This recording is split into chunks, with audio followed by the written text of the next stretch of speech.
I've often thought that the ideal degree for working in intelligence may be a degree in literature.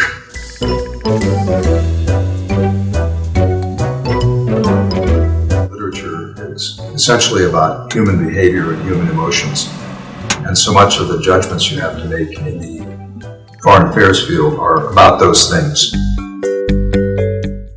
You spent 32 years working in intelligence. What's it like working for the CIA? It's a kind of cross between a newsroom, special forces, and a university. You are in an intellectually stimulating environment where you are forced to think about substance, but also about the unknowns, the surprises that can occur, what's going to happen in the future. And you have the opportunity to communicate this to the nation's most senior leaders. So you have a sense all the time that you're having an actual impact on their thinking and ultimately on the policy of the United States. Looking back, what advice do you wish you would have known at the start of your career? Maybe the single biggest thing is that in my early jobs in intelligence, they gave you the opportunity, indeed the necessity, to go deep on some issue, whether it was communist parties or some region of the world or ballistic missiles.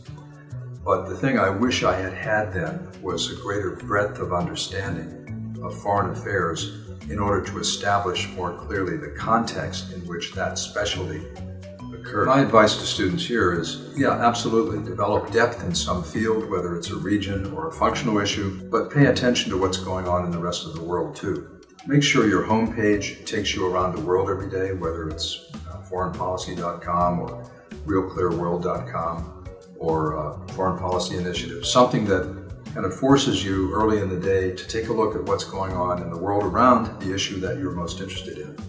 Because today, frankly, everything is connected. You just cannot isolate some part of the world or some issue and say, I'm going to know all about that and not really care much about what's going on beyond that realm. Why do you believe that your first job is the most important? Your first job is so important in the sense that if you like it, if you don't like it, get another job.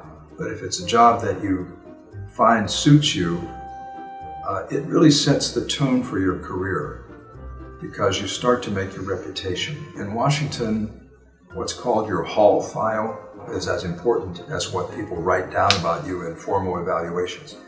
That is your hall file, meaning what people really think of you.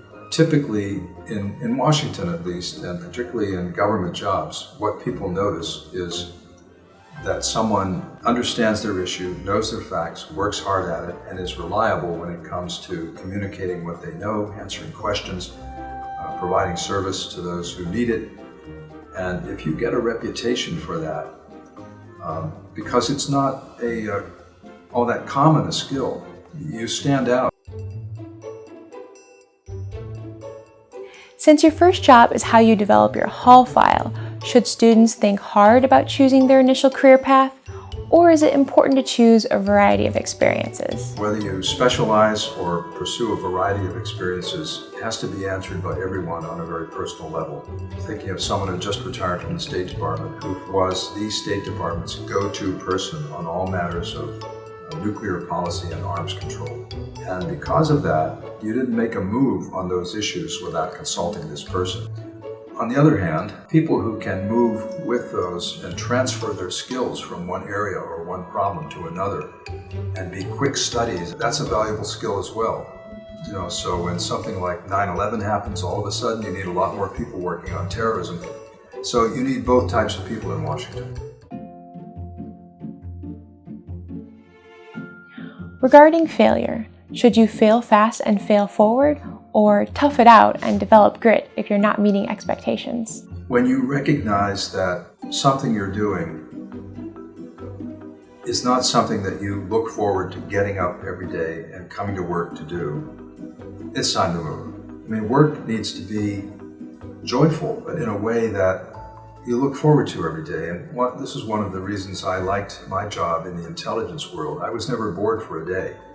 There was always something that I knew would surprise me the next day or that would be an answer to a question that I went home with that night. So you got to find something that stimulates your imagination, that challenges you, that gives you a sense of growth. Many in the intelligence community describe you as a mentor and credit you for having a big impact on current leadership at CIA.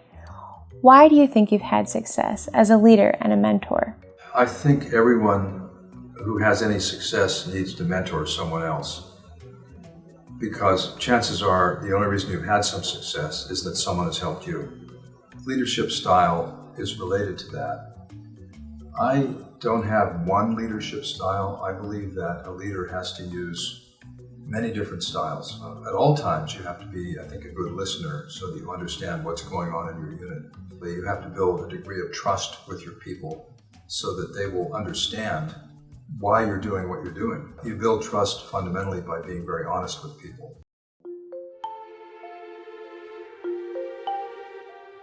You've mentioned never being able to take off your pack. What advice do you have for surviving a demanding job in Washington? One of the dilemmas you find in a lot of government work is that it's very demanding in terms of hours. I also sometimes refer to it as narcotic. The work is interesting, it's important, and you get hooked on it. And therefore, I always tell people, get a hobby so that you have something that pulls you away from this kind of narcotic profession. Also, it's important to have someone you can talk to, maybe a colleague at work who is discreet and has good judgment, someone you can talk to about the decisions you're struggling with so that you have a bit of an independent source of advice and counsel. And preserve some private time and keep that as sacred as you can. All of those things help you to keep a sense of balance. I never minded getting bad news. I always wanted people to tell me what they actually thought. I do too. I hated yes men. Hey there, I'm Kate. If you enjoyed this interview and you'd like to hear more about how to have a successful career in DC, whether it's in government or in policy or at a think tank or the intelligence field, subscribe to my channel, Q&ADC, by clicking on the link in the lower right-hand corner. I'll be learning along with you, so send me your questions. I want to know what you'd really like to hear about having a career in Washington.